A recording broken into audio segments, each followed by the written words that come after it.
Pai, muito obrigado, Jesus, obrigado pela tua graça, obrigado pelo teu Espírito, obrigado porque o Senhor tem feito coisas grandes nas nossas vidas, e nós queremos pedir uma coisa nessa noite, que o Senhor manifeste nessa noite o teu Espírito, que o teu nome seja glorificado aqui, que a tua glória, Senhor, recaia sobre cada pessoa, e que o Senhor nos alcance de tal maneira, que os nossos corações venham receber e absorver a tua palavra, no nome de Jesus, amém.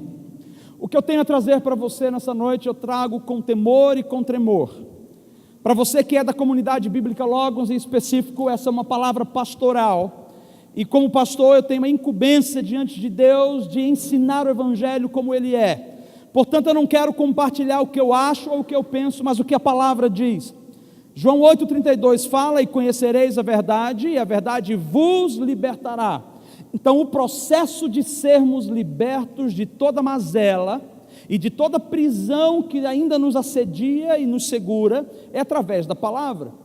E tem uma coisa que acontece quando a palavra começa a ser pregada: o objetivo do diabo é que você não ouça, é que você não receba.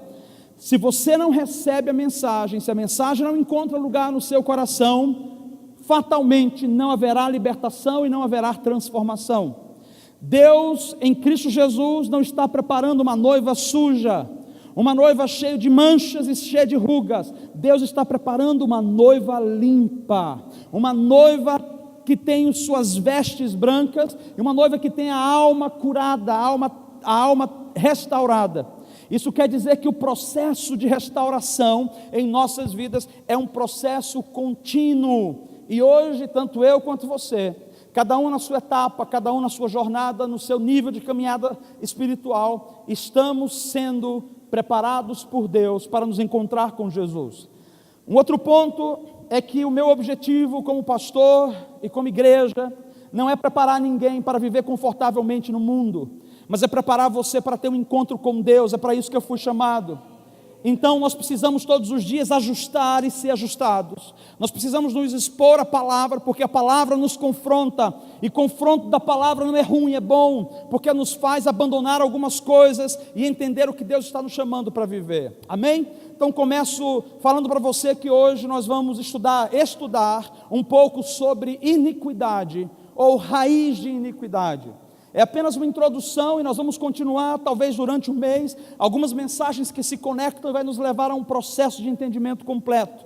Mas hoje eu vou iniciar falando sobre iniquidade, e gostaria de iniciar já no Novo Testamento, e gostaria que você abrisse comigo em Mateus capítulo 7, versículo 21 e 23.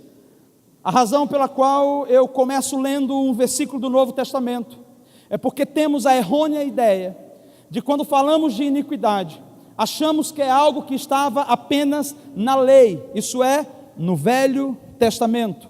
Mas essa frase ou essa palavra que nós vamos ler não foi falada por mim, foi falada por Jesus, e Jesus era a manifestação da própria graça. Então Mateus capítulo 7, do 21 ao 23, começa dizendo assim: nem todo o que me diz Senhor, Senhor, entrará no reino dos céus, mas aquele que faz a vontade de meu Pai, que está nos céus. Muitos me dirão naquele dia: Senhor, Senhor, não profetizamos nós em teu nome? Em teu nome não expulsamos demônios, e em teu nome não fizemos muitas maravilhas? E então lhes direi abertamente: nunca vos conheci, apartai-vos de mim, vós que praticais a iniquidade. Gostaria que você repetisse comigo essa última frase. Repete junto: nunca vos conheci, apartai-vos de mim, vós que praticais a iniquidade.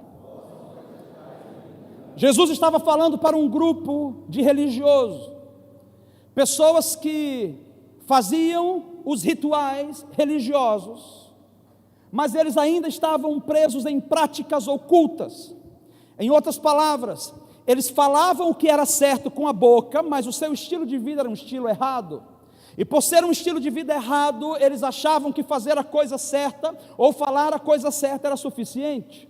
Então Jesus traz aqui um retrato do que vai acontecer no último dia, que nem todo mundo que fala Senhor, Senhor entrará no reino dos céus. Ele estava dizendo com clareza: vocês que praticam a iniquidade, a vocês eu vou dizer, apartai-vos de mim. E aí a gente se pergunta, por que Jesus está dizendo para esses homens, ou para todos esses que se colocam nesse contexto, apartai-vos de mim? Então nós vamos entender o que é iniquidade, e por que Jesus estava falando isso no Novo Testamento.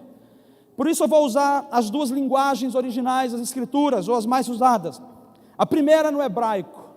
Hebraico, a palavra iniquidade, ela é avam, e avam, ela vem derivada da palavra avar, que literalmente fala sobre distorção, maldade ou perversão.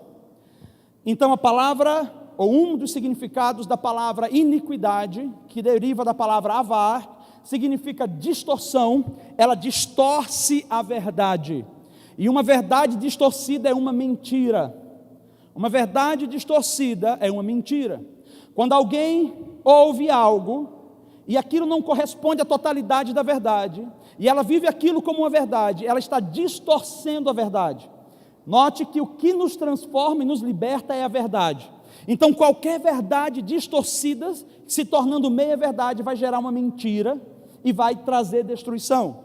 Então, no hebraico significa distorção, maldade ou perversão. No grego, ela é anomia, que significa sem lei. O interessante é que a iniquidade começou em Lúcifer. Quando a gente entende sobre esse início, Deus tinha Lúcifer na sua família, habitando nos céus, deu a ele um lugar de destaque, um lugar de adoração. Lúcifer via a glória de Deus e tinha a oportunidade de estar diante de Deus, adorando e louvando-o constantemente. Um dia cresce no coração de Lúcifer o que a gente chama de rebelião, e rebelião é a base da iniquidade, e a iniquidade gera rebelião, porque quando você vive sem regras e sem lei, isso é rebelião. Já vamos entender melhor. Então Lúcifer, ele se rebela contra Deus, e no processo de se rebelar contra Deus, Deus o expulsa dos céus, juntamente com um terço dos anjos. Tanto Lúcifer quanto o terço desses anjos passam agora a ser habitantes dessa terra, que estava sem forma e vazia, que era escura, tenebrosa, tinha medo, tinha pavor, tinha angústia e tinha morte em abundância. Quando Deus, através do seu Espírito Santo, começa o processo de restauração na terra, Deus dá limites ao homem no jardim do Éden. E no jardim do Éden, Deus deposita o seu próprio Espírito no homem. Eu quero que você preste atenção nesse ponto. Quando o homem recebe o Espírito de Deus, Deus estava profetizando que o objetivo dele na linhagem do homem era que o homem fosse restaurado no corpo, na alma e no espírito. O objetivo de Deus era restaurar o homem por completo, fazer o homem pleno. E se você prestar atenção comigo, você verá que no jardim do Éden o homem tinha tudo o que ele precisava. Ele era suprido de toda a plenitude de Deus. Não havia doença, não havia medo, não havia depressão, não havia condenação, não havia culpa, porque não havia pecado. Até o momento que o homem tem acesso ao diabo, e o diabo tem acesso ao homem. Eu gostaria de chamar a sua atenção para entender o seguinte: a iniquidade está ligada diretamente ao estado da pessoa que vive sem lei. Quando Lúcifer se voltou contra Deus, ele estava se voltando contra as leis de Deus.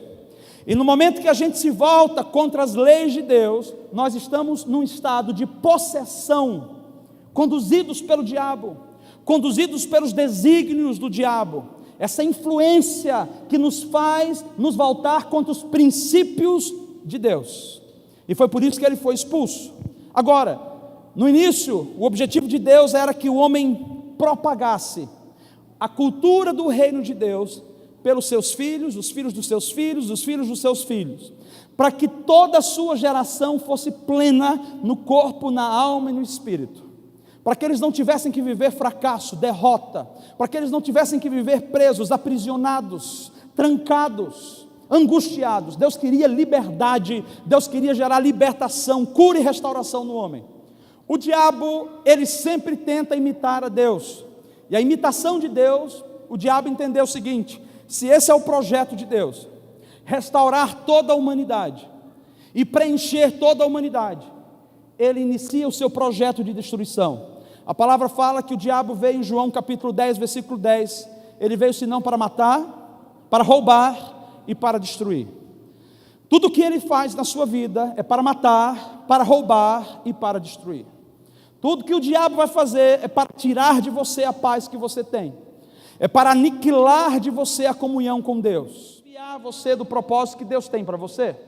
Então o que nós entendemos é que assim como ele é um rebelde de natureza, ele deseja gerar essa mesma raiz no nosso coração, porque uma vez que essa raiz cresce no nosso coração, nós rejeitamos os princípios e nós rejeitamos os mandamentos de Deus. Jesus fala sobre isso no Evangelho de João, capítulo 15, quando ele diz assim: aqueles que me amam, esses fazem o quê?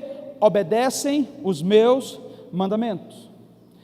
Quando a palavra fala, quando Jesus está dizendo que aqueles que me amam obedecem os meus mandamentos, ele está nos deixando também subentendido que aqueles que não o amam não obedecem às suas leis, não obedecem aos seus mandamentos, que na verdade é a essência da palavra iniquidade, sem lei, cheio de maldade e distorcido, sem regras.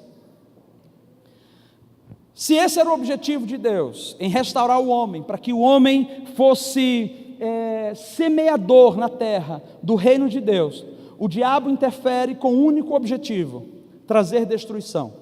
E aí eu estou diante de você nessa noite, para poder avaliar alguns passos, e avaliar e pedir ao Espírito Santo que nos faça identificar alguns pontos em nossas vidas, que quem sabe estejamos vivendo com alguma verdade distorcida aqui dentro, e achando que é a verdade absoluta, e a única pessoa que pode revelar o que é absoluto é o Espírito Santo, e ele só pode fazer isso à luz da palavra, e a palavra prega e fala sobre princípios. Deus não quebra princípios, Deus não sai de princípios. Então eu gostaria de convidar você a se aprofundar comigo, para entender o que Jesus estava querendo falar com aquele primeiro versículo, e nós vamos começar. Você vai ler um pouquinho a Bíblia comigo, tá? Porque o objetivo hoje é um ensino, e eu preciso mostrar para você não o que eu penso, não o que eu acho, mas o que a palavra diz. É importante que a gente faça o que a igreja lá em Atos dos Apóstolos fazia. Havia uma igreja chamada os irmãos de Bereia, ou bereanos, e eles ouviam, e eles queriam saber se aquilo que estava sendo falado estava nas Escrituras. Então assim, a gente pode falar muita coisa, muito conceito, mas o que a gente precisa seguir e viver é o que a palavra diz. Então vamos lá, ler Salmos capítulo 32, do versículo 2 até o versículo 5, também vai dar para acompanhar ali no telão. Salmos 32, do versículo 2 até o versículo 5.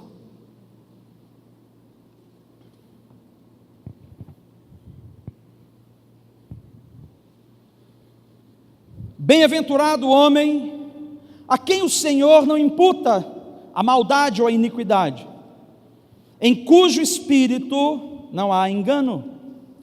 Quando eu guardei silêncio, envelheceram os meus ossos, pelo meu bramido em todo o dia, ou pelo meu lamento, porque de dia e de noite a tua mão pesava sobre mim.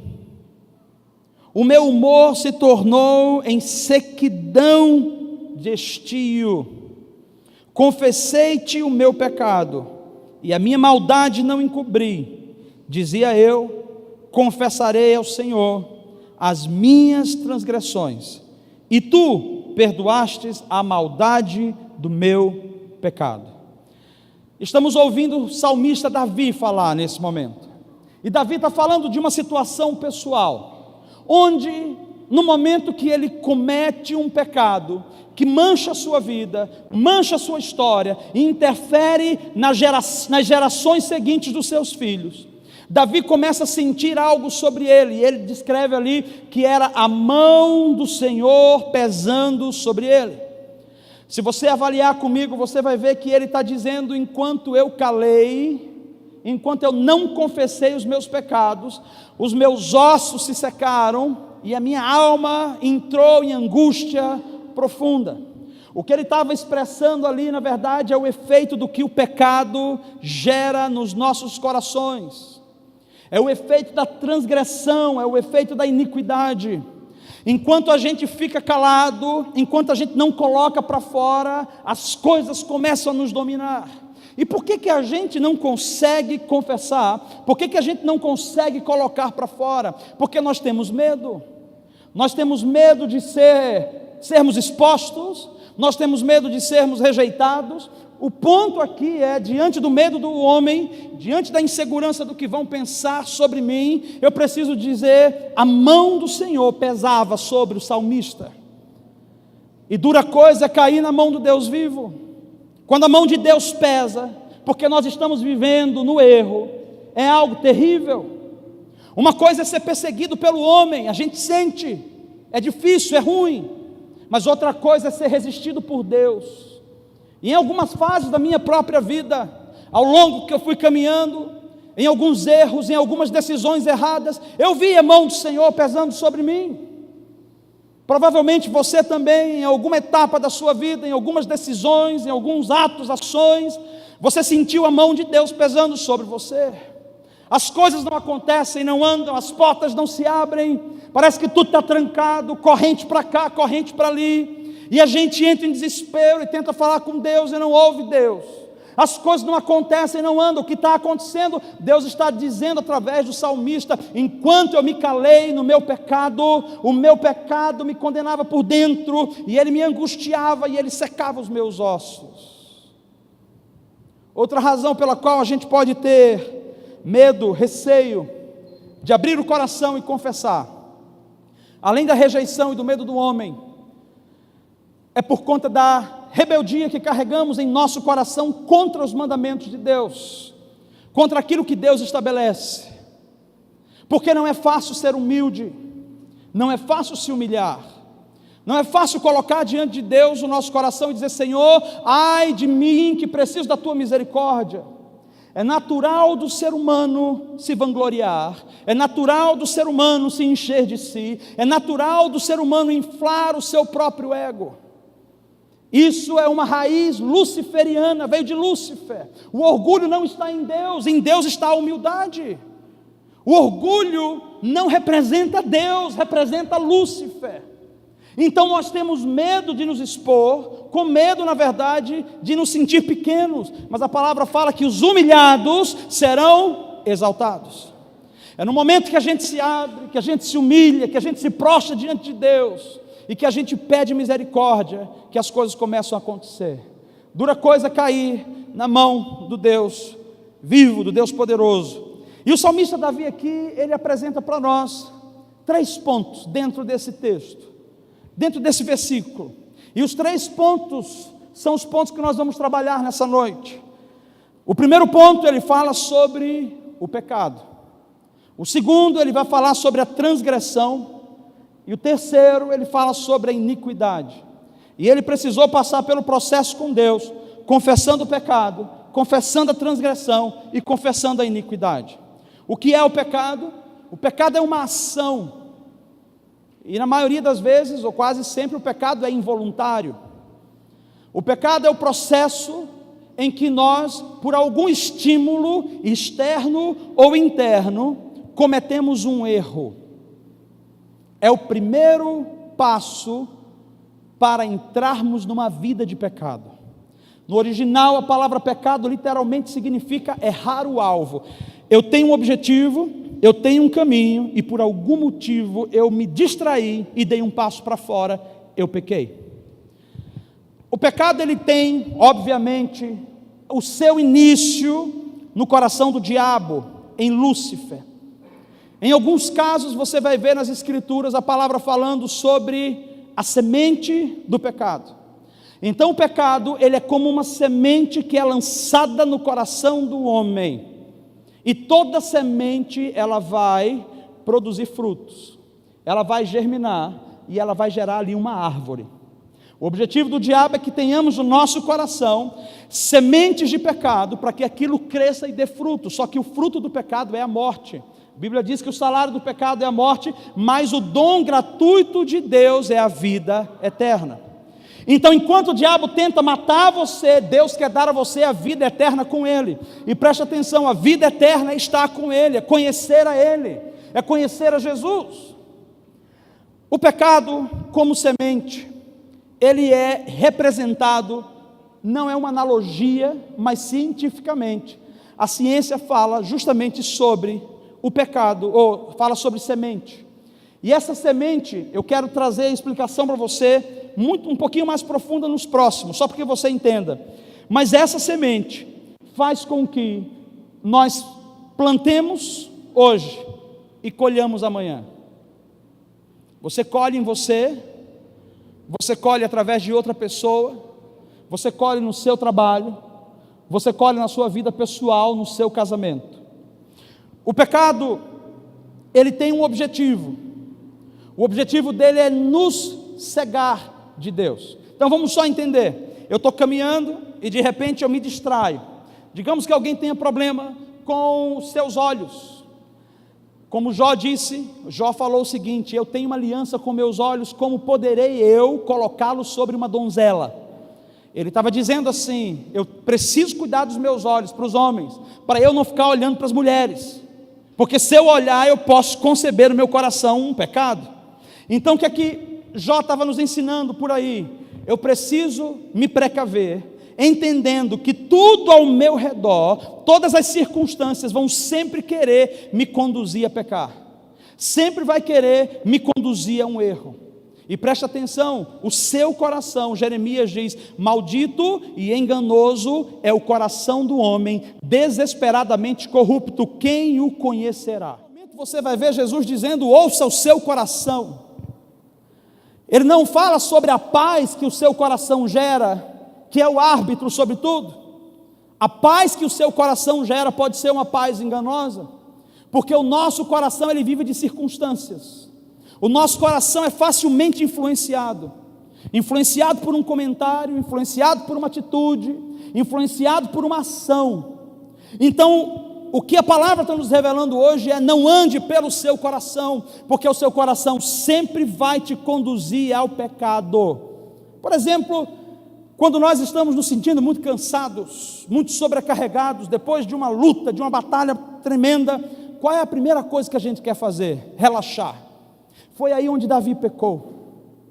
Nós temos uma luta diária até o dia de Jesus. Eu não estou falando que você precisa viver, eu estou lutando, não é isso, mas eu preciso estar alerta, porque o inimigo da minha alma, ele não tira folga. Eu descanso, eu paro, eu relaxo, mas eu tenho que relaxar com o olho fechado e o outro aberto, porque o diabo ele não vai tentar você para pecar na hora que você estiver bem.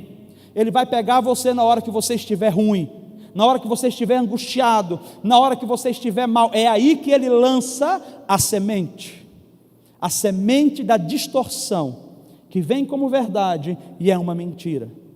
Então nós precisamos sempre estar vigiando a nós mesmos, porque o pecado ele vem para nos destruir. Outra coisa interessante a se observar é que a ciência fala que nesse processo, quando o homem ele coabita com uma mulher, ele passa para essa mulher uma semente. Essa semente fala sobre código genético. Isso não é só a Bíblia que está dizendo, isso é a ciência que diz. Esse código genético é a herança física, emocional e espiritual desse homem, e é passado para essa mulher. Essa semente genética tem o poder, porque é isso que acontece quando a mulher engravida. A célula que a penetra tem o poder de modificar, inclusive as moléculas do seu organismo. As células do seu organismo são modificadas porque existe uma junção, o que a gente chama de sinapse, essa conexão das células. Quando existe esse ato, essa ação, até os ossos são afetados. Os ossos da mulher criam uma outra densidade. O organismo, os hormônios inclusive os neurônios, porque tem algumas mulheres que são afetadas, acho que primeiro nos neurônios, depois nos outros lugares. Quando ela engravida, tudo muda, o organismo dela fica diferente. O que nós queremos pegar aqui é que a semente genética de um homem, que é passada para uma mulher, gera uma outra vida, e essa outra vida vai vir em cima da informação genética que recebeu daquele homem. Quem nos fecundou? Quem nos gerou? Quem deu origem à nossa vida? Daí, algumas pessoas muitas vezes acham que líderes e pastores são muito legalistas, quando falam, cuidado com quem você se relaciona, não se relacione com qualquer um, aguarde o tempo certo. A palavra lá, quando Deus começou a ensinar o povo hebreu, Deus dizia assim para eles: não faça aliança com os outros povos, com os idólatras. Por que que não podia fazer aliança com os idólatras? Porque se você faz aliança com o idólatra, quando você coabita, você passa a ter a mesma composição genética do idólatra. Tudo aquilo que foi constituído nele, passa a constituir você, e a partir de você a sua herança. Eu não sei se você está entendendo, mas o que está sendo falado aqui é muito sério. Então eu gostaria de pontuar, antes que venha qualquer dúvida sobre você, e a cruz do Calvário? Será que na cruz tudo não se fez novo, as coisas não mudam? Bem, eu conheço algumas pessoas que tiveram acesso à cruz do Calvário, mas elas continuam afligidas por alguns pecados que elas não sabem como elas não conseguem parar de cometer, por algumas situações que de tempos em tempos a acometem novamente. Ela diz: eu não sei porque que esse negócio aconteceu de novo, parece que é um padrão, mas espera aí, a cruz do Calvário não resolveu? Não sejamos inocentes, muito menos ingênuos. A cruz do Calvário é a abertura para que o homem decida viver uma nova vida com Jesus. Em Hebreus a palavra diz que Jesus abriu um novo e vivo caminho que nos leva até Deus. O que isso significa? Que Ele abriu o caminho, você e eu decidimos entrar e andar. Você e eu decidimos nos moldar aos moldes de Cristo. Romanos capítulo 12, rogo-vos, pois, irmãos, que apresentei os vossos corpos como sacrifício vivo, santo e agradável a Deus, que é o vosso culto racional. Então exige-se de nós que tomemos uma posição, um posicionamento de mudar de vida, de sair do pecado. Pastor, mas é difícil, a gente está aqui, o negócio pega. A palavra fala que quando a gente vive em Cristo, nós não pecamos. No entanto, se você cair e pecar, você tem um advogado fiel, que você pode pedir perdão, e ele virá até você, e perdoará os seus pecados, e purificará você de toda injustiça, e de toda iniquidade. Isso é a cruz do Calvário. A graça não é o passaporte para eu viver como eu quero viver. A graça é a possibilidade que Deus nos deu, de ter a ajuda do Espírito Santo, para vivermos no padrão de Cristo. A igreja do Senhor precisa refletir Cristo, não numa área, mas buscar viver em todas as áreas, todos os dias. Então o pecado, ele vai gerar em nós efeitos da informação genética que recebemos lá atrás. No entanto, nós temos que lembrar que a iniquidade é rebelião aos mandamentos de Deus. E através da rebelião, o diabo perpetua nas gerações seguintes a maldição e a desgraça sobre a vida do homem. Fala comigo, quantos de vocês já viram famílias? O pai tinha um câncer, e parece que o pai dele morreu de câncer, isso é, o avô, e o filho está com câncer. Quantos já ouviram isso?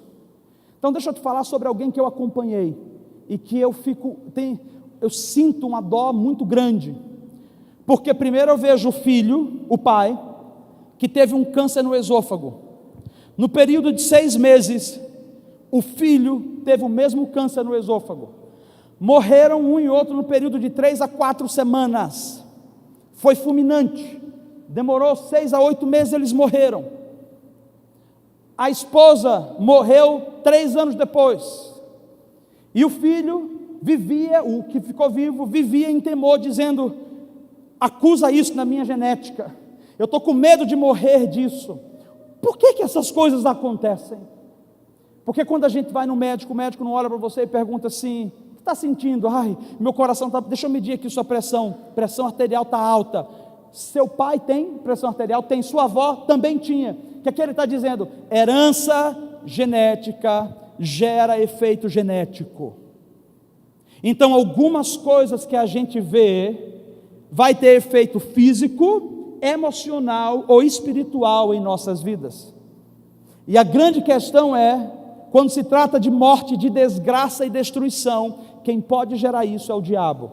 E ele pode ter gerado isso lá atrás, nas outras gerações, para afetar a sua geração hoje. Não só desgraça, mas às vezes apatia, às vezes idolatria, às vezes religiosidade, às vezes imoralidade, às vezes a raiz da pornografia. Enfim, existem tantos problemas que a gente carrega hoje, dizendo: Senhor, eu não consigo me libertar. O que está acontecendo? O próximo ponto que a gente precisa entender nos leva à transgressão. Então o pecado é um acidente no processo. No entanto, a transgressão é quando a gente tem a consciência do pecado. Vou dar um exemplo de quando nós estamos dirigindo na rua. A gente tem uma placa que fala ali 80 por hora, não é 160 por hora, é 80 por hora. Sabe que na Alemanha, a gente foi fazer uma conferência lá, e eu entrei numa avenida chamada Autobahn. Rapaz, a gente colocou o carro ali, e eu sempre muito receoso, você está num outro país, você fica meio assustado, né? E a velocidade, aí aparecia a placa com o número 120 e um tracinho no meio, dizendo: cara, isso aqui não serve, vai o que você quiser. E aquela estrada você pode ir na velocidade que você quiser. Então você vê Ferraris, você vê Porsche passando do seu lado numa velocidade absurda, mas lá pode. No Brasil existem leis, se eu não me engano, no máximo vai ser 120 em estradas federais. Então vamos colocar que nós estamos numa estrada federal a 120. O pecado é quando de repente eu estou conversando com minha esposa, eu não vi a placa, mudei de uma pista para outra, e minha esposa olhou para mim, e conversando, quando eu vejo: meu Deus, eu estou em 130, eu diminuo. A princípio foi um pecado, eu pequei, cara, eu vi aquele negócio, mas já voltei para o nível certo. A transgressão é a consciência do pecado. É quando eu sei que 120 é o limite, mas eu ultrapasso limites. Aí você já vê a iniquidade acontecendo, porque a iniquidade é quebrar regras. Iniquidade é distorcer a verdade, é quebrar leis. A grande verdade é que a lei não é ruim. Jesus falou: a lei não é má. Pelo contrário, a lei é boa, porque ela vai nos conduzir a ser disciplinados. Só que nós não estamos mais no Velho Testamento, nós estamos no Novo Testamento.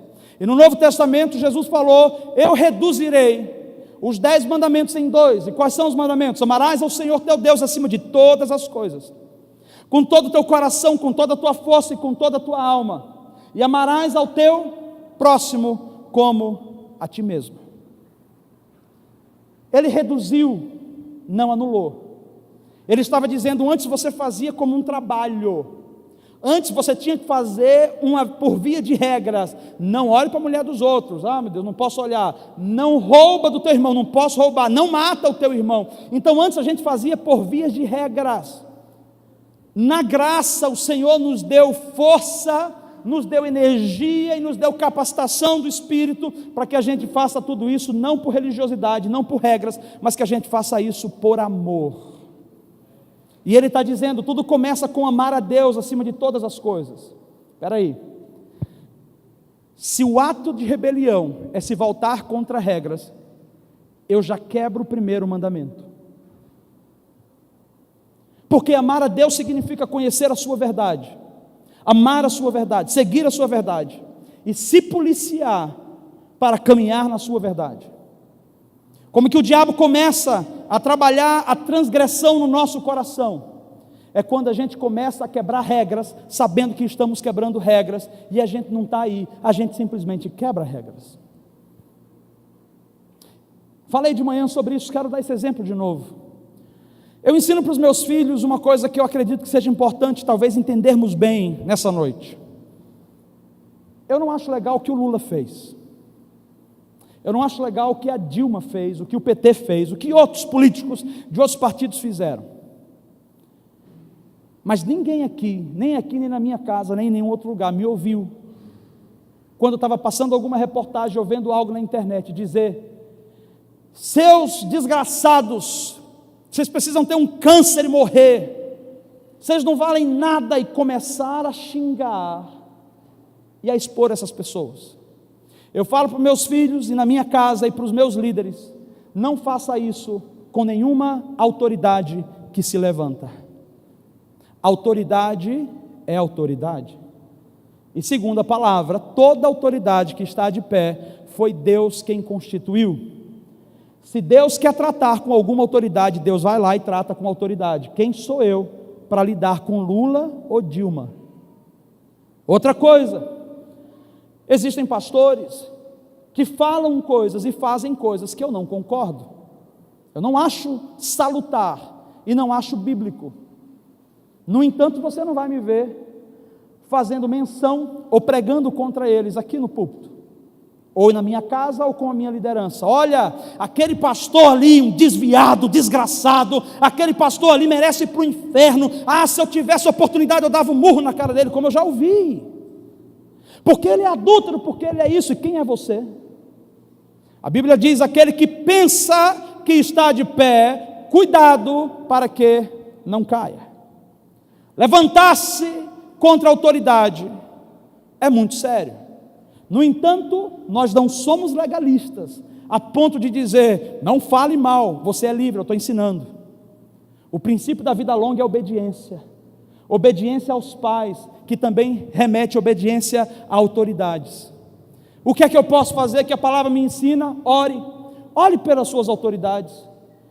O problema é que nós cometemos transgressão sabendo que aquilo é errado, mas a transgressão é a consciência do pecado, e assim mesmo eu continuo fazendo.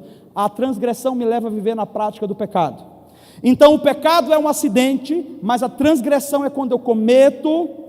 Cara, quer saber? Tem nada não. E eu dou outro passo, tem nada não. Mais ou menos assim, enchi a cara ontem, fui ali, fumei uma maconha, fui ali, fiquei com alguém, passei a mão na menina assim, passei a mão no menino assim, e está tudo legal, está tudo certo, não tem problema nenhum, porque eu e Deus, eu estou na dispensação da graça. Graça é mais severa do que a lei. Na lei você não podia adulterar. Na graça, se você olhar para uma mulher com intenção impura, você já adulterou, e o efeito vai ser o mesmo. O efeito vai vir sobre nós. Então note como o diabo trabalha sutilmente para destruir a nossa vida, e nós estamos o tempo todo sendo rodeados e assediados. A transgressão é o momento que eu começo a praticar o pecado sem medo. Eu não tenho medo, eu já não tenho mais pudor, eu já não estou mais nem aí, eu vou fazendo e eu vou andando. Está semeando, está se voltando contra Deus, está transgredindo princípios, e existem consequências. As consequências vêm sobre as nossas vidas. Então a transgressão é viver na prática da iniquidade. E aí Davi cita a outra palavra, que é a terceira que ele falou, que é a própria iniquidade. Nós já vimos ali o que é a iniquidade: é quebrar leis, é viver sem regras. Repetindo, a lei não é ruim, regras não é ruim. Por exemplo, quando o policial, citei aquele exemplo, ele nos para na rua: senhor, nós chamamos cidadão, né? Cidadão, pode nem ser cidadão, mas ele vai te chamar de cidadão. Cidadão, vem cá, você estava acima da velocidade e você vai levar uma multa. Por que a gente tenta se livrar da polícia? Porque a gente não quer pagar a multa. Então na nossa cabeça parece que o policial existe para nos dar multa. Só que a lei estabelecida pelo governo com relação à velocidade é para nos livrar da morte. Em outras palavras, a lei não incomoda quem quer andar correto. A lei só incomoda quem quer andar errado. Porque no momento que a lei é posta e aquilo ali me incomoda, e eu não quero abrir mão do meu achismo, eu não quero abrir mão da minha vontade, o que é que eu faço? Eu me levanto e digo, está errado, não é assim, não é desse jeito, eu me coloco contra. Preste atenção, lei não é ruim. O que Jesus estabeleceu, e eu vou falar para você, o próprio Jesus, no Sermão do Monte, aquilo é regras, só que em amor. Ele estabeleceu vários pontos para que a gente andasse em submissão e obediência a regras, porque regras ou leis, mandamentos nos protegem. Então vamos lá, iniquidade é o estado de cauterização. O que é cauterização? As mulheres que já fizeram cesárea sabem o que é isso. Depois que dá o corte, eles vão costurar e eles fazem internamente o que é cauterização. Eles queimam com um certo aparelho e fica dormente depois, é ou não é? Pelo menos a minha esposa ficou, né? Fica dormente. Quando você faz uma cirurgia muito profunda, eles cauterizam aquilo ali, os pontos, fica dormente por um tempo. Cauterização é quando nós não somos mais afetados. Nós não somos mais afetados pelo Espírito Santo, porque nós nos fechamos para Ele. Nós não somos mais afetados pela palavra da nossa liderança, porque nós nos fechamos para Ele. Nós não somos mais afetados pelas palavras dos nossos pais, porque nós nos fechamos para eles. Pela palavra do governo, nós nos fechamos para Ele. Iniquidade é o estado de cauterização. É quando a gente perde a sensibilidade e vive sem arrependimento. É o que a Bíblia fala sobre dura cerviz. É aquela pessoa que se prostra, não me prostra. Eu lembro da minha prima era pequena e ela apanhava da mãe dela, eu cheguei a ver isso várias vezes, a mãe dela batia muito, chora menina, não vou chorar, chora senão eu vou te bater até te arrebentar, não vou chorar, mas batia e eu assim, meu Deus, meu irmão, eu já tinha chorado na menção que o chicote fizesse assim, já caía já. Minha prima não, e sabe por que não? Ela dizia assim, eu posso até chorar por fora, mas por dentro eu estou calada. O estado de orgulho, de não se arrepender, gera em nós o que a gente chama de dura cerviz. A gente não se prostra, não há humildade. É muito sério o estado que a iniquidade gera no homem, porque a iniquidade é o estado máximo da rebelião do homem contra Deus e contra as coisas de Deus. Será que você pode abrir comigo em 2 Timóteo, capítulo 2, versículo 19? Todavia, o fundamento de Deus fica firme, tendo este selo: o Senhor conhece os que são seus, e qualquer que profere o nome de Cristo, aparte-se de quê? Ou vocês estão lendo outro versículo, ou estão tão tensos que não estão conseguindo falar.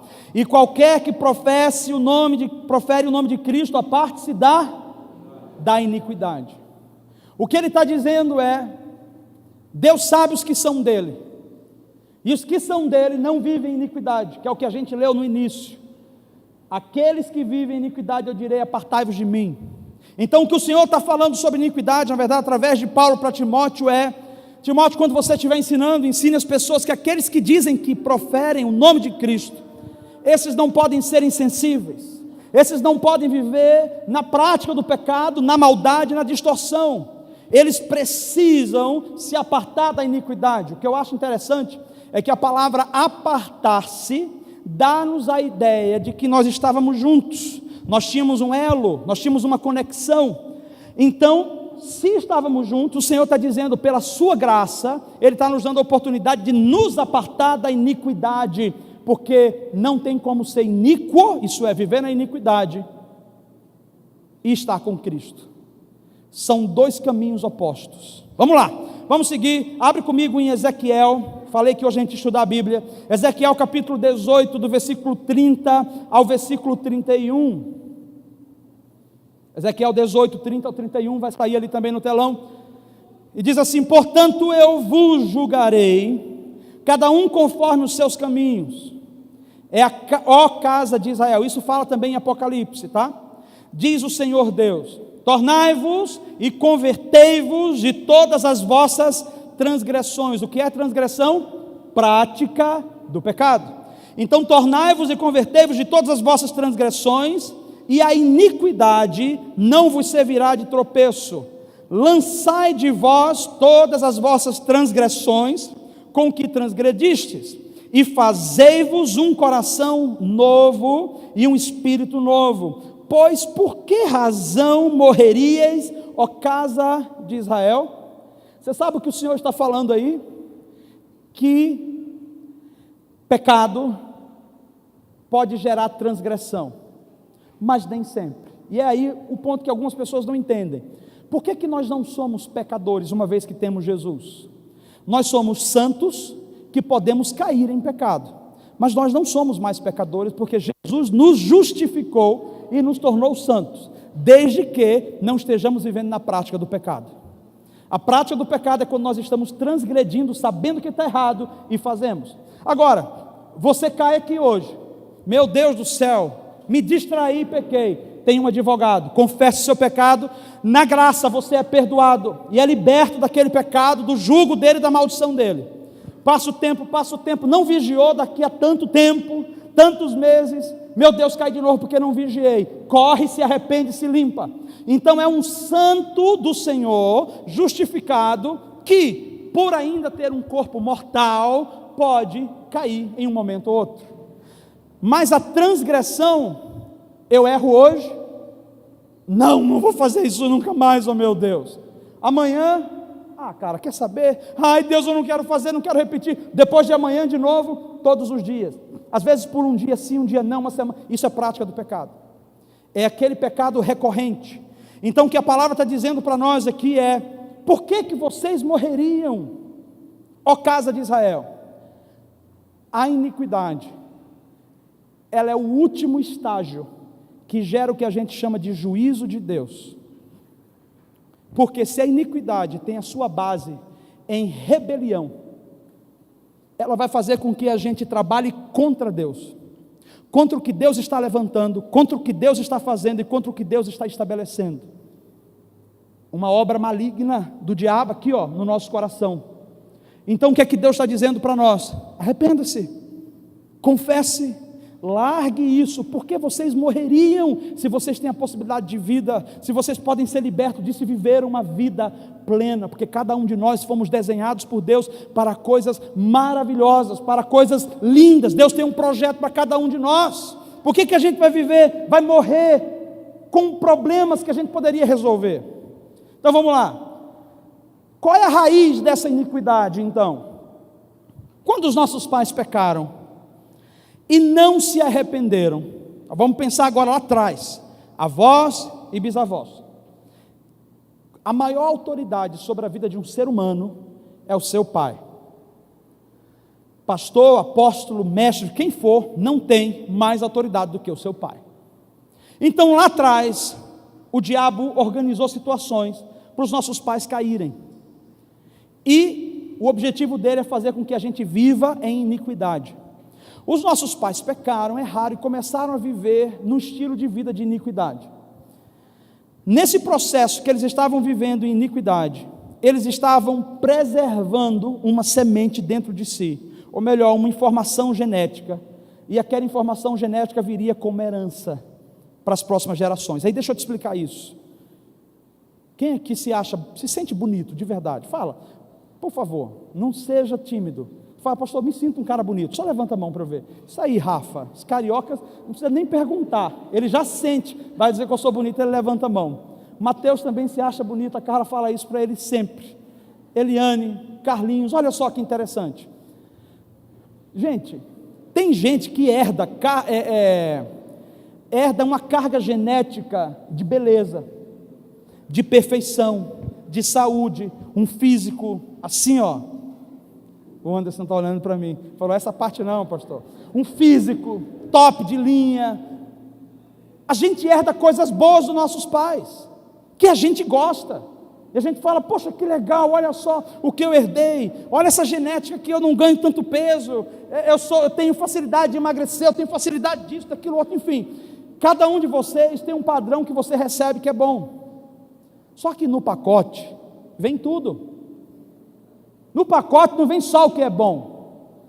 Quando você tem um pai, você pode tanto receber uma herança, como receber uma dívida quando ele morre. Então depende do que o seu pai construiu. Se os nossos pais viveram alguma área de iniquidade, eles podem ter passado muitas coisas boas, mas ali dentro do código genético, espiritual, veio também uma raiz de iniquidade. E é aí onde algumas pessoas não, mas pastor, e na cruz do Calvário não resolveu? Digo, resolveu, mas por que ainda está com pressão arterial direto, com isso e com aquilo outro? Por que ainda tem esse problema? A cruz não resolveu? Já devia ter resolvido. Porque tem coisas que a gente tem que abrir mão. A herança não foi dada para Deus, foi dada para você.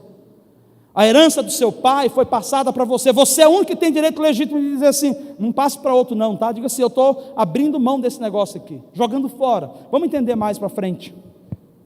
Então, abre comigo em Êxodo, capítulo 20, do versículo 1 ao 6. Esse versículo vai nos trazer uma consistência ainda maior com relação a esse tema. Êxodo, capítulo 20, do versículo 1 ao versículo 6. Você pode dar um glória a Deus? Amém. O assunto é tenso, mas é Deus dizendo, eu quero abençoar você, portanto, abre o olho. Vamos lá. Então falou Deus, todas essas palavras dizendo, eu sou o Senhor teu Deus, que te tirei da terra do Egito, da casa da servidão. Não terás outros deuses diante de ti, não farás imagem de escultura, nem alguma semelhança do que há em cima nos céus, nem embaixo na terra, nem nas águas debaixo da terra. Não te encurvarás a elas, nem as servirás, porque eu, o Senhor, teu Deus, sou Deus zeloso, que visito a iniquidade dos pais nos filhos, até a terceira e quarta geração daqueles que me odeiam, isso é, dos que praticam iniquidade. Mas eu faço misericórdia a milhares de gerações, ou a 1000 gerações, dos que me amam e dos que guardam os meus mandamentos. Como eu posso anular esse versículo dizendo que está na lei? E eu digo, não pastor, Deus não vai visitar até a quarta geração, mas eu quero uma bênção até sobre 1000 gerações da minha vida. O que é que Deus está dizendo? A iniquidade, ela tem um poder destrutivo, e o Senhor vai acompanhando com juízo até a terceira e quarta geração dos que cometem iniquidade. Tem gente que vive hoje um dilema de infidelidade, que veio lá de trás. E você não sabe por que nessa área você é tão suscetível. Eu conversei com um pastor uma vez, que ele falou assim, olha, eu chego no ambiente, ele já tinha caído algumas vezes em pecado, estava no processo de restauração, ele falou, pastor, é um negócio que eu não entendo, eu chego no ambiente, as mulheres já olham para mim, parece que elas veem que eu estou disponível. Eu falei, sangue de Jesus tem poder, criatura. E o cara não era bonito não. Conheço o caso de uma mulher que também não era essas flores que se cheirasse, diga de passagem, que era esquisitinha até, e a mulher conseguiu dormir na mesma igreja com o tesoureiro, o pastor de jovens e o pastor principal. E quando a gente pergunta, mas quem que é essa mulher, pastor? Você não tem... Se você vê a mulher, você fala, meu Deus do céu, que mulher feia é essa? O que essa mulher tem? Uma herança geracional.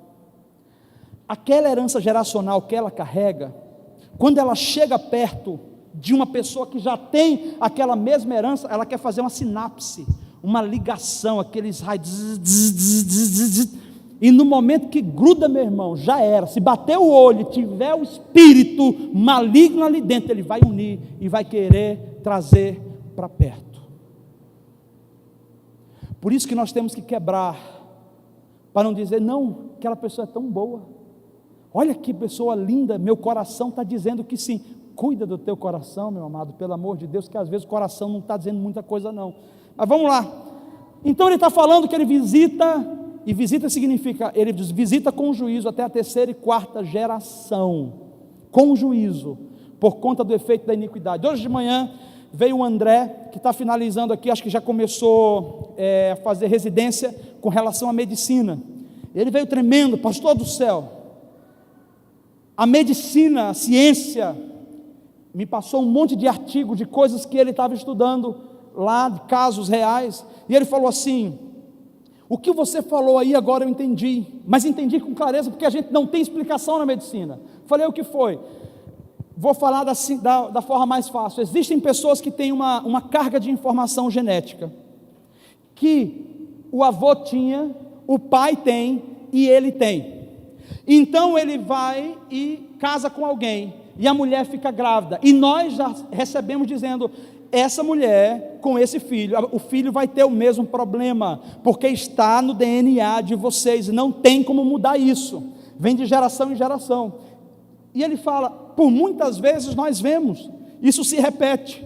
O problema é quando a criança nasce, nós fazemos o teste e se lê ali que aquele problema está ali, mas a criança está boa, sem nenhum problema, ela não tem efeito nenhum. Eu olhei para ele e falei: é porque em algum momento, nesse processo geracional, um homem ou uma mulher de Deus se levantou e quebrou a raiz da iniquidade, e quando a raiz da iniquidade é quebrada, Deus sara a sua terra e abençoa você por 1000 gerações.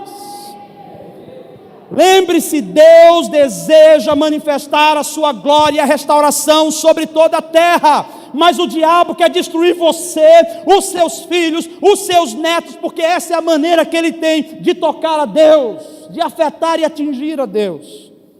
Aleluia! Qual é a sentença da iniquidade? Vamos ler, você vai ler mais um comigo, Levítico capítulo 18, do 22 ao 30. Levítico 18, do 22 ao 30, essa é a sentença da iniquidade. Eu acho bem interessante a razão pela qual o texto que o Senhor deu ao sacerdote para ler, ao profeta, foi exatamente começando assim. Preste atenção que a palavra que diz não é o vosso pastor, eu simplesmente concordo e confirmo. Com homem não te deitarás como se fosse mulher, abominação é. Não te deitarás com um animal, sexo bestial, para te contaminares com ele, nem a mulher se porá perante um animal, para juntar-se com ele, confusão é. Rapaz, naquela época já falava sobre isso, eu não sei se vocês sabem, tem gente que gosta de casar, e eu caso com cachorro, com animal, com quem for, você vê o tamanho da sandice, mas vamos lá. Com nenhuma destas coisas vos contamineis, porque com todas essas coisas se contaminaram as nações que eu expulso de diante de vós. Por isso a terra está contaminada. Essa palavra contaminada fala de comprometida. A terra pode ser tanto a terra que a gente habita, quanto o nosso próprio coração. Por isso a terra está contaminada. E eu visito a sua iniquidade, eu trago juízo sobre a iniquidade, e a terra vomita os seus moradores. Porém, vós guardareis os meus estatutos e os meus juízos, e nenhuma dessas abominações fareis, nem o natural, nem o estrangeiro que peregrina entre vós, porque todas essas abominações fizeram os homens dessa terra, que nela estavam antes de vós, e a terra foi contaminada, para que a terra não vos vomite, havendo-a contaminada, como vomitou a nação que nela estava antes de vós. Porém, qualquer que fizer alguma dessas abominações, sim, aqueles que fizerem serão extirpados do seu povo. Portanto, guardareis o meu mandamento, não fazendo nenhuma das práticas abomináveis que se fizeram antes de vós, não vos contamineis com elas, eu sou o Senhor, o vosso Deus.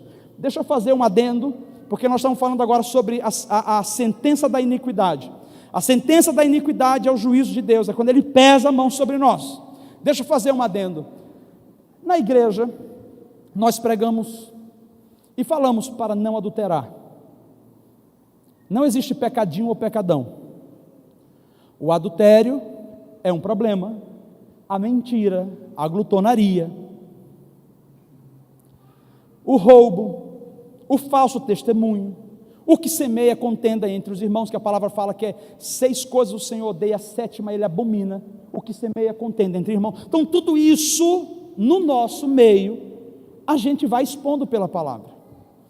O que eu não entendo é que na geração que a gente vive, existe uma força extrema quando se fala da homossexualidade. Eu começo lendo isso, o que a palavra está dizendo. Deus criou macho e fêmea, homem e mulher. Ele falou para que não coabitassem, porque isso seria abominação. O diabo tenta distorcer uma verdade, trazendo conforto aos corações. Preste atenção, quando a palavra de Deus é pregada, ela gera confronto, e o confronto de Deus é para gerar arrependimento. Mas quero colocar, nenhum adúltero nunca foi expulso daqui por conta de uma pregação dizendo: irmão, não olha para a mulher do outro, irmão, você que dormiu com a mulher do outro, tenha cuidado na sua vida, cara, vá lá e se converta, peça perdão, ajuste. Ninguém sai daqui expulso por isso. Nem o homossexual também vai sair. O que eu não entendo é que na nossa geração, isso é geral, porque existe tanta força,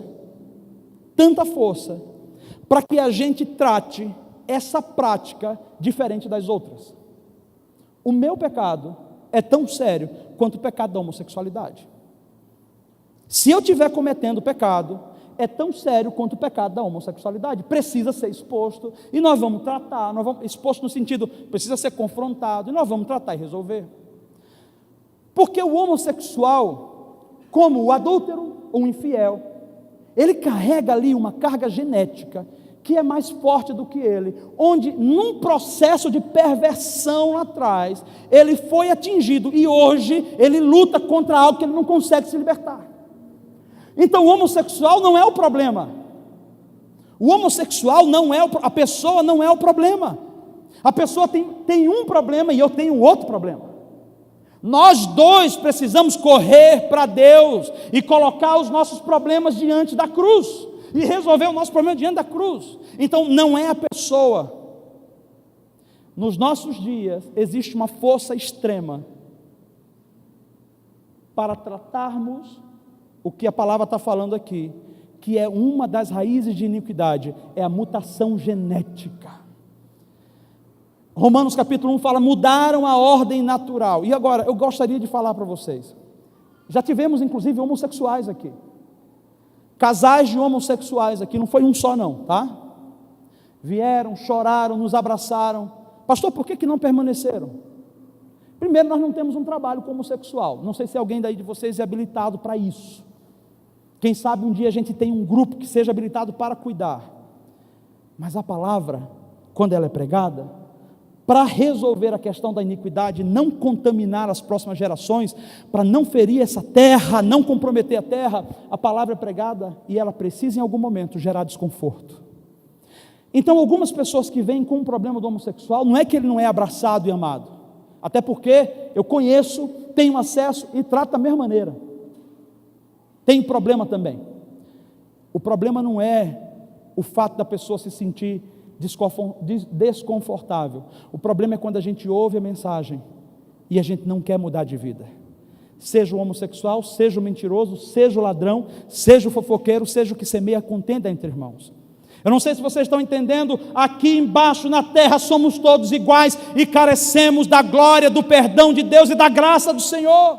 Não tem ninguém melhor do que o outro, não.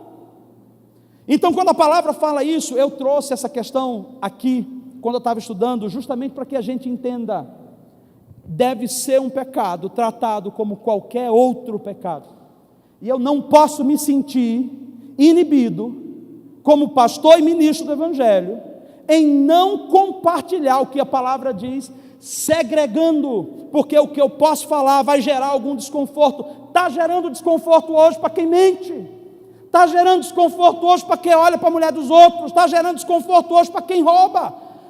E é isso que nos faz mudar, é o desconforto da palavra. E se não tiver desconforto, não tem arrependimento. É a palavra da semana, das próximas semanas. Não, se não tiver arrependimento, não tem cura, não tem restauração. Então o Senhor está falando, não apenas deixe de praticar. Hoje o tema não é esse, tá? Eu estou falando que essa é uma das maneiras que o diabo propaga a iniquidade. Na década de 70, houve um boom com relação à AIDS. Eu vou procurar onde é que está. E esse boom com relação à AIDS, morreram muitos homossexuais. Muitos deles reconheceram que a prática trouxe sobre eles um peso espiritual e que a consequência foi a morte de muitos. Houveram vários relatos falando sobre isso. Então o mentiroso que vive na prática do pecado vai morrer tanto quanto aquele que está mudando o seu próprio corpo. Como a gente vai fazer isso? Como a gente vai amar? Amor não é palavra, amor é ação.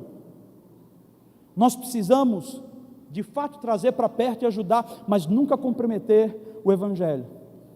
Enfim, podemos falar sobre isso um outro dia. Quero fazer uma mesa redonda, trazer homens que realmente compreendam do assunto, que possam nos instruir. Nós viremos para ser instruídos, não para confrontar, mas para entender o que Deus está falando, tá bom? Então essa é a sentença da iniquidade. Deus visita e visita com juízo. Só para a gente finalizar, o que Deus está querendo fazer é limpar os nossos corações. Só que Deus não pode ouvir as nossas orações se nós estivermos vivendo atolados na iniquidade. Então abre comigo em Isaías capítulo 59, do versículo 1 ao versículo 2. Isaías 59, do versículo 1 ao versículo 2.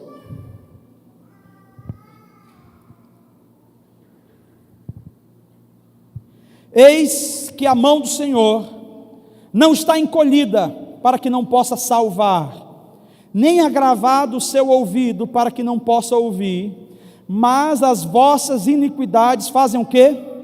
Separação entre vós e o vosso Deus, e os vossos pecados encobrem o seu rosto de vós, para que não vos ouça. Então qual é o caminho? Porque quando nós estamos carregando uma raiz de iniquidade, nós estamos contra Deus, porque a iniquidade, a ideia é, eu me rebelo contra os mandamentos. E se eu me rebelo contra os mandamentos, eu estou me rebelando contra Deus, Deus não vai me ouvir. Ele fala assim: arrependei-vos de todo o vosso coração. E aí a gente lembra o que o salmista disse lá em cima: quando eu confessei o meu pecado, o Senhor deixou de pesar sobre mim e me abençoou. O Senhor trouxe cura e restauração sobre mim. Nós vamos entender isso nas próximas semanas. Mas os seus pais, por influência maligna, caíram em algumas armadilhas e conceberam você em algumas correntes genéticas que não são nada boas. Se você for lembrar na sua infância, você praticou coisas que você sabe que hoje você fala assim: mano do céu, como é que eu cometi aquilo? Pecados de imoralidade, o diabo visa na infância. Porque se ele conseguir jogar a semente da imoralidade na infância, ele consegue contaminar o resto da vida. Tem pessoas que com 7 anos de idade teve acesso a relações com outra pessoa. Teve pessoas que com 11 anos de idade começou a se envolver em drogas, em vícios. Conheço um menino em Belo Horizonte que o pai dele levou ele para o prostíbulo quando ele tinha 11 anos de idade, e falou: eu vou pagar para você ver como que é o negócio. Esse jovem hoje é um grande pregador do Evangelho, conhece a Bíblia, meu Deus do céu, mas está vivendo uma desgraça. Já separou da esposa depois que casou, tem conflitos tremendos, conflitos terríveis. Sabe o que é isso? É o diabo dizendo: eu vou propagar isso em você. Então o que é o que o diabo faz? Quando a gente foi crescendo, ele colocou armadilhas, porque até então você não tinha a iniquidade manifesta. A iniquidade, ela só é ativada quando você tem contato com o pecado e você permanece nele. Aí aquela iniquidade que você tinha, que o seu pai trouxe para você, ela é ativada em você e você passa a viver na prática do pecado, insensível ao arrependimento. Às vezes você na sua fase de infância, teve acesso a coisas que te ligaram lá atrás, a iniquidade que o seu pai cometeu, e hoje você está preso à área, você sabe assim: Senhor, eu não queria estar preso a isso, eu faço, mas não gosto de fazer, eu queria me libertar, Senhor, como é que eu faço isso? Levítico capítulo 20, estamos encerrando agora, do versículo 40 ao versículo 42. Então confessarão a sua iniquidade e a iniquidade dos seus pais, com as suas transgressões, com que transgrediram contra mim, como também eles andaram contrariamente para comigo. Eu também andei para com eles contrariamente, e os fiz entrar na terra dos inimigos. Se então seu coração incircunciso, quer dizer, desviado, se humilhar, e então tomarem por bem o castigo da iniquidade, também eu me lembrarei da minha aliança, olha só, da minha aliança com Jacó, e também da minha aliança com Isaac, e também da minha aliança com Abraão. Deus é Deus de aliança, e a aliança de Deus é uma aliança geracional. O que é que Deus estava dizendo? Se você se converter hoje, de fato eu vou me lembrar da aliança que eu fiz com esses homens, e você vai poder restaurar a sua vida. Deus estava falando lá na frente com povos, há muitos anos depois que esses homens existiram, e Deus estava dizendo: a aliança de bênção que eu fiz com o seu pai, ela vai vigorar sobre a sua vida, se você abrir mão da iniquidade. Quer saber como a gente abre mão da iniquidade? Primeiro é reconhecendo, pedindo ao Espírito Santo que mostre no nosso coração que raiz é essa, e essa raiz vai começar sempre com alguma atitude de rebelião, que é uma ação de Lúcifer. Vou te explicar melhor. A gente que trabalha em gabinetes, atendendo pessoas, é assim, ó. Quando a pessoa vem falar conosco, e você não toca em nada que afeta uma área de iniquidade, a pessoa está conversando normal.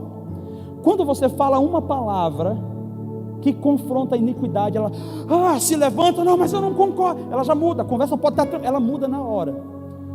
Lembra, deixa o Espírito Santo trazer para você. Por que você fica tão transtornado ou transtornada quando é confrontado sobre alguma área específica? Preste atenção, Deus deseja gerar restauração em nós, e o caminho é o arrependimento. 2 Crônicas, capítulo, não precisa abrir, 2 Crônicas capítulo 7, versículo 14, a palavra diz como: se o meu povo, que se chama pelo meu nome, se humilhar, orar e me buscar, e se converter dos seus maus caminhos, então eu os ouvirei dos céus. Meu irmão, chega o tempo que a gente tem que parar de ser passivo e parar de viver a desgraça. Eu não quero viver a desgraça. Eu quero resolver situações na minha vida que eu estou sendo afetado por questões lá atrás. Eu quero que o Espírito Santo traga cada dia mais revelação, para que eu seja livre, porque eu quero viver a plenitude de Deus. Eu sei que a gente tocou muito na área da moralidade, mas existem pobrezas extremas, espírito de pobreza que a pessoa não consegue avançar. Ela coloca a mão, cai, ela coloca a mão, quebra, ela tenta fazer aquilo, não dá certo. É uma herança geracional. Não sei como o seu pai, o seu avô lidou com o dinheiro, mas de alguma maneira Deus está dizendo assim: eu sou um Deus que abençoa e eu quero restaurar. Me desculpe, mas no reino de Deus não existe pobreza. E nós não estamos falando de dinheiro. Dinheiro não é nada, dinheiro não é riqueza. Mas no reino de Deus, Deus deseja restaurar todo mundo, para que a gente viva dignamente. Então algumas pessoas enfrentam em várias áreas. Não é só a questão da homossexualidade, a questão da moralidade, a questão do dinheiro e o temperamento. Eu sou aquela pessoa, meu irmão, que se pisar no meu calo eu já fico doido, eu fico vermelho, eu quero bater na cara. Peraí, cara, o que é isso? Calma aí. Temperamento também é passado, e o Senhor está dizendo que o exemplo é Jesus. Então se a gente confessar, isso é, se não sair da minha boca, não vai adiantar. Mas preciso dizer para você, não é só dizer: Senhor, está aqui, eu confesso, perdoa. Não, é o outro passo da outra ministração, que é arrependimento, que gera frutos de arrependimento. O arrependimento não é dizer que eu sinto muito. O arrependimento, ele vai nos conduzir a passos. Hoje nessa mensagem eu creio que o Espírito Santo quer permear no nosso coração, para que a gente vá identificando. Semana que vem a gente vai entender agora como é que eu me livro disso. Mas eu quero garantir para você, pessoas que com o coração aberto nessa noite ouviram e identificaram, demônios já foram saindo. A libertação não é quando alguém coloca a mão na sua cabeça, é quando você se submete. Você não precisa estrubuchar para estar com o demônio, não. E os demônios estão dizendo: eu estou largando porque a pessoa está recebendo a palavra. E eu creio que vai haver libertação e restauração, porque para a próxima etapa que nós vamos experimentar, preste atenção, o Senhor tem falado conosco sobre uma mensagem de restauração autêntica. Nós estamos aqui crendo nisso, e nós vamos difundir isso por essa cidade inteira e pela nação brasileira, no nome de Jesus. Então, para isso o Senhor quer tirar demônios, sim, de dentro de nós, quer limpar a gente com a raiz da iniquidade, e Ele quer semear a justiça e a retidão e a obediência e a submissão a Ele. Amém? Vamos ficar de pé, e eu quero simplesmente orar por você. A primeira coisa que eu quero pedir para você fazer nessa noite, eu sei que foi muita informação, uma informação densa, mas está no seu espírito. O Senhor colocou aí, está gravado aí dentro. Só pede a Ele assim, ora, pode, você tem a liberdade de dizer assim: Senhor, se o que esse pastor está falando é verdadeiro, eu te peço, me esclarece, e respalde então essa palavra na minha vida, porque eu não quero mais viver isso. E deixa o Espírito Santo revelar. Fecha os seus olhos, e se vier coisas da sua mente, comece o processo de confissão, você e Deus, sussurrando, não é no pensamento, é sussurrando. Essa área de miséria precisa libertar você. Você não precisa viver isso, você não precisa viver aprisionado. Deus te fez para ser livre. Aleluia. Vá confessando ao Senhor. Há poder no nome de Jesus. Há poder no nome de Jesus. Há poder no nome de Jesus. Cadeias quebrar, cadeias quebrar, Seja quebrado, cadeias quebrar, cadeias quebrar. libera o óleo do teu espírito sobre o teu povo. Há poder no nome de Jesus. Gera um coração semelhante ao coração de Jesus.